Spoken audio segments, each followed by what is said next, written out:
Ladies and gentlemen, the Goblin scrap tank. And basically, last I left off, I was trying to figure out the composition of how I wanted it on the base.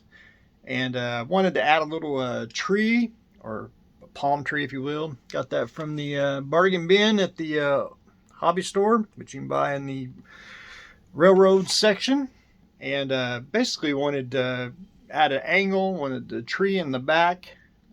Now it's just with a little bit of clay holding it down. But the main thing I had to try to find was I wanted a figure, but I didn't want a human figure. I wanted a non-human, and I found this on Thingiverse, basically a cat. If I can, uh, basically a cat with a sword on it, and I thought, oh, it looks pretty darn slick. So I thought I'd go with that route on there. 28 millimeter. It does come with a base. I'm going to take Mr. Saw. I'm going to saw his right at the feet, so he'll sit flush with the base there. Which, if you wanted to, you could take a miniature with the base on it, incorporate it into the groundwork if you wanted to, slide it over. But anyway, wanted something like that. I wanted a little tank next to a tree, next with the little cat guy on there. So I thought that looked pretty darn slick. I kept my biggest thing was trying to find. I wanted an orc or a goblin, but then not really. Kind of wanted a robot, but not. But so I decided on it was either him or a lizard man. So I figured, we'll go with cats. I think he looks pretty darn slick there. So composition's pretty taken care of right now. One thing, and I'll say this: when you put something on a base, you really can't have anything hang off. If you notice, wants to hang off a little, that's all right, but you want it pretty much flush with the at the edges of the base. You don't want to too much offset. You basically want it centered on any base, and when I say centered, I mean basically you're doing a little wall. Now you'll have things probably sticking out here and there, but as long as it's like the tree, you see the branches, how it sticks out, that's just good diorama composition. Now sometimes you can get away with having a vehicle really off to the edge, which gives it, when you look at the diorama, you're looking at it that way, instead of focused in on the middle. But anyway, diorama discussion for another day.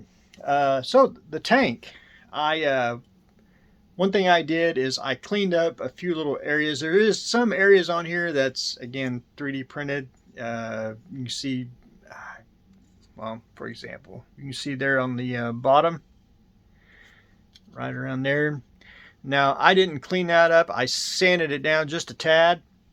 And I want to go in, since this can't be seen from the bottom, but I want to go in with pigment powders, and do a little grime, dust and dirt on here, and cake it on there, and that way it'll hide a few things. Don't have to sand something if you don't. And there's a few little areas which I just need to, especially on the top here. You can see the print lines, and we're going to put some dust on there to make it, a battle-worn tank, but hide some of the print. I'm going to say deformalities on it, but anyway. I did paint it a black primer. Again, primer, if you whatever color you want, depending on how you want the effect going. I put black. Black helps with the shadows. It makes it a little more, I think, richer. If you want a lighter tank, white primer or even gray primer. So I got it painted black. I went in with basically a German brown here, camo brown, and I thinned it down to where it's just very little water. You can see the little brown on the edges. Basically doing a filter wash through the airbrush, and when I say a filter wash, that's just more water than paint in the airbrush, and just blowing it on there and getting just a little bit of texture. Now I want to build that up with a couple more layers, and then basically everything's going to be brushed. It's basically going to have a castle top, which would be gray, and wood for the ship. Best way to explain it. And then I took my trusty you have a go-to brown, I do, and that is AK's Primer Tracks, theirs or Ammo Migs, which is ones I prefer. I did that on the tracks itself. So hopefully, oh, I forgot to turn on. How dare I? How dare I? That's why it ain't showing up. Here, we'll do this again. There we go.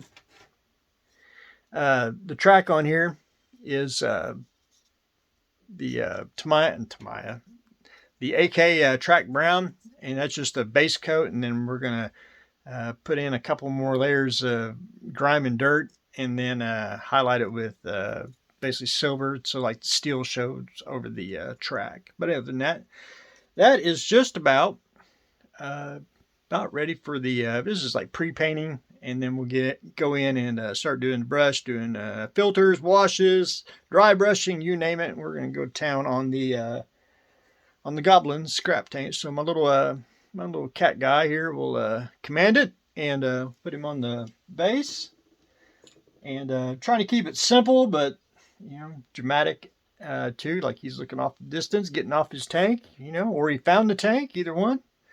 But anyway, it is taking shape, and hopefully we'll get a little more paint and hopefully get more painted.